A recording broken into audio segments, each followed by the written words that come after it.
السلام علیکم لسنرز، ہم آپ کو اپنے یوٹیوب چینل سچی کہانی میں خوش آمدید کہتے ہیں۔ آج جو کہانی ہم آپ کے لیے لے کر آئے ہیں اس کا عنوان ہے آفس کینٹین۔ باپ کا نافرمان دنیا میں بھی رسوا ہوتا ہے، آخرت میں بھی، مگر کچھ ایسے خوش نصیب بھی ہیں جو ٹھوکر کھا کر سنبھل جاتے ہیں۔ وہ مسلسل نوکری ڈھونڈنے کی غرض سے جا رہا تھا، اسے تو اندازہ بھی نہیں تھا کہ اس کا باپ کتنی محنت سے اس کو پال رہا ہے۔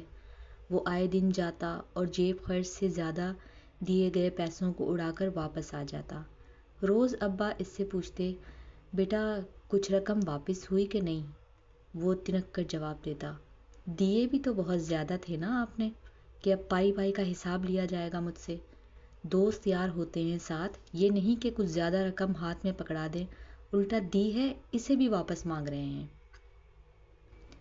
بیٹا تمہیں اندازہ نہیں کہ ہم نے کیسے ان پیسوں میں پورا مہینہ چلانا ہوتا ہے، گھر کا سودا، سلف، بجلی، باقی بچوں کی فیس، ان سب کا دھیان بھی ہمیں رکھنا پڑتا ہے۔ جب تک تمہاری ماں زندہ تھی کوئی مشکل نہیں تھی، کیسی برکت تھی اس کے ہاتھ میں، سب کچھ آرام سے پورا کر لیتی تھی۔ اب میں بانوں کو سب لا کے دیتا ہوں اور وہ اس میں پورا کرنے کی پوری کوشش کرتی ہے، لیکن پھر بھی مہینے کے آخر تک کسی سے قرض لینا پڑ جاتا ہے۔ تمہاری نوکری ہو جائے تو حالات میں کچھ بہتری کی صورت نظر آئے۔ آپ سب مجھ سے امیدیں لگا کر بیٹھے ہیں، پہلے نوکری تو مل جائے، روز کی خواری سے تنگ آ چکا ہوں۔ پتہ نہیں کیسے لوگ اتنی بڑی سفارش لے کر آ جاتے ہیں اور انہیں اسی وقت نوکری مل جاتی ہے۔ آپ نے تو کسی سے بنا کے بھی نہیں رکھی کہ مجھے کوئی کام پر رکھ لیتا۔ زاہد نے باپ کی پوری زندگی کی محنت کو 2 پل میں رائیگاں کر کے اپنے الفاظ کی سختی پر بھی غور نہ کیا۔ باپ بیٹے کی کڑوی کسیلی باتوں کو پی گیا۔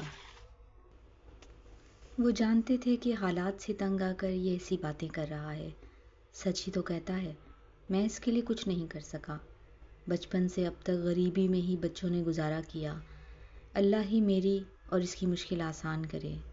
زاہد صبح پھر ایک امید لے کر نکلا اور علی نے، جو اس کا دوست تھا، اس نے اسے ایک دفتر میں بھیجا اور یقین دلایا کہ اس کا کام ہو جائے گا۔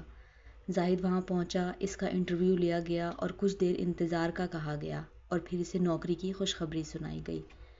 آپ کل سے آ جائیں، آپ کی نوکری ہو گئی ہے۔ زاہد خوشی گھر پہنچا اور ابا کو بتایا، علی نے میرا کام کروا دیا ہے، اس کی کسی سے جان پہچان تھی اور انہوں نے مجھے فوراً ہی کام پر رکھ لیا۔ کل صبح مجھے کام پر جانا ہے، بانو سے کہیں مجھے جلدی جگا دے، اور سونے چلا گیا۔ صبح جب وہ ناشتے کے بعد دفتر پہنچا، علی نے اسے بتایا، دل لگا کے کام کرو گے تو جلد ترقی بھی ہو جائے گی، نثار صاحب بہت اچھے انسان ہیں اور کام کرنے والے بندے کی بہت قدر کرتے ہیں، تمہارا کام انہیں اچھا لگا تو خود ہی تمہارا عہدہ بڑھا دیں گے۔ 1 ہفتے سے زائد کام پر جاتے ہوئے لنچ بانوں سے بنوا کر لے جاتا اور کینٹین جانے کی ضرورت نہ پڑتی کہ اس وقت وہ اکثر نثار صاحب کے ساتھ مصروف ہوتا، پھر انہی کے ساتھ لنچ بھی کر لیتا۔ آج قاسم نے اسے چائے کی آفر کی تو وہ آفس کینٹین میں اس کے ساتھ چلا آیا۔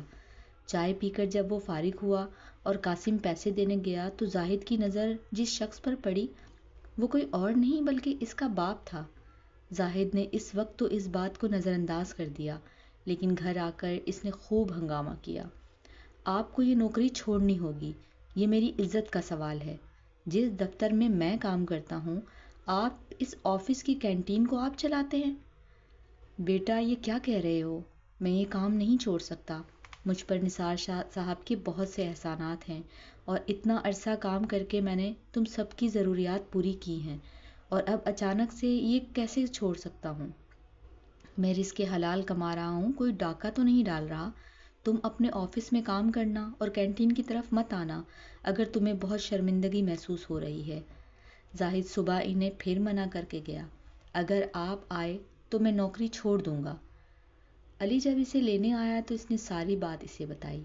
وہ زاہد کو لے کر نثار صاحب کے پاس پہنچا اور انہیں بتایا کہ زاہد کیا چاہ رہا ہے۔ نثار صاحب کو زاہد کی سوچ پر بہت افسوس ہوا۔ تم جانتے ہو شفقت ہمارے بہت ایماندار اور بہت محنتی کارکن ہیں، اور تم کو یہاں نوکری بھی ان کی ایمانداری اور محنت کو دیکھتے ہوئے ملی ہے، اور تم اسی بات کو بنیاد بنا کر انہیں کام کرنے سے منع کر رہے ہو۔ زاہد بیٹا، کوئی کام چھوٹا یا بڑا نہیں ہوتا، بلکہ ایمانداری اور محنت کا مقام ہر جگہ اونچا ہے۔ تم اپنے والد کے اس کام پر شرمندگی محسوس کر رہے ہو کہ جس کام کو کرتے ہوئے انہیں 30 سال ہو گئے، اور اسی کام کی بدولت تم یہاں تک پہنچے۔ اس مقام تک پہنچنے میں اسی آفس کینٹین کی حلال کی کمائی تمہارے کام آئی۔ تم بھی نوکری کرو گے اور شفقت صاحب کو بھی اپنا کام کرنے دو گے کہ رزق حلال کمانے میں کیسی شرمندگی؟ بلکہ یہ تو فخر کی بات ہے۔ اب جا کے اپنا کام کرو اور کل سے اپنے والد کے ساتھ کام پر آؤ۔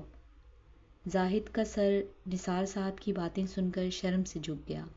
اسے اس بات کا شدت سے احساس ہوا کہ وہ کتنا انجان تھا اس محنت اور محبت سے جو اس کے والد نے اس سے کی۔ ندامت کے آنسوؤں نے اس کا چہرہ بھگو دیا تھا۔